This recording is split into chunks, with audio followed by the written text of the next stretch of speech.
Hello everyone, welcome back to Navis Nobilite. I am Captain Zelnick and I am here today to talk to you about the Hunter-class destroyer in this beautiful ship overview video. The Hunter-class destroyer is ultimately what the Cobra destroyer really wishes it was. It is a 40-point escort, 10 points more than the Cobra. But what do you get for those 10 points? You have Escort 1, 35 centimeter speed, that's the first upgrade right there. 90-degree turns, a single shield, 5 up armor, which is the other major upgrade from the Cobra, and a single turret. It is equipped with a Strength 2 torpedo salvo out the front, and a Strength 1 weapons battery, front, left, right. This is what a Cobra would be if it wasn't expendable. The Hunter-class destroyer is the preferred escort of the Dark Angels, and they are right to do so because the Hunter is equipped to be a dedicated ship killer with torpedoes. With the advantage of Space Marine leadership, it doesn't have as many problems doing reload ordnance, and because it's tougher, you have less to worry about when you are encountering things that are trying to shoot it.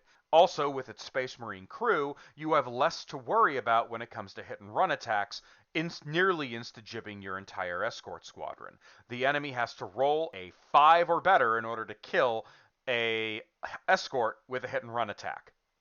With 5 up armor, it means that the enemy deciding to erase the squadron, like they would do with a Cobra squadron, is suddenly far more difficult. With the higher speed, it's much easier to get close to the enemy, especially if you go all ahead full, to dump into the enemy a whole mess of torpedoes in a single alpha strike. So ultimately, the Hunter is probably, of the three, the cheapest and most versatile of all of the Space Marine escorts. It is dependent on reload ordnance, but because of its leadership, it's less of a problem. But it is more of a threat to more different targets than all of the other escorts. And its incredible speed and low cost make it a viable choice and an economic choice, which has not been the case for the other Space Marine escorts because they are quite expensive for what you get. Now, if you are a Dark Angels player, though, I expect you to take a whole bunch of these.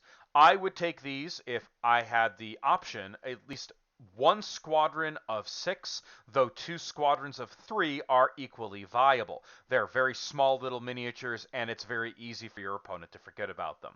Now, I'm gonna have a little bit of a bonus to this video because I need to talk about rapid strike vessels for Space Marines. Space Marines have the option in certain fleet lists to take the Sword, the Firestorm, and the Cobra. These vessels are, again, just less effective but cheaper options than the prior 3 escorts.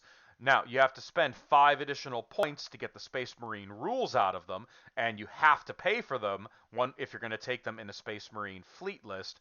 But what that means is they're a little cheaper than the alternative. Just a little. Typically between 5 and 10 points cheaper than the alternative, but sometimes that's all that it matters. So, what you need to remember though is that some of them have different tactical purposes and are not as effective as their Space Marine alternatives. And you have to paint them like your Space Marines, which means it is the ultimate test of any Battlefleet Gothic player, which is whether or not you can actually get your miniatures painted before your battle. Thank you all so much for watching this video. See you all again in the next one. Have a good day.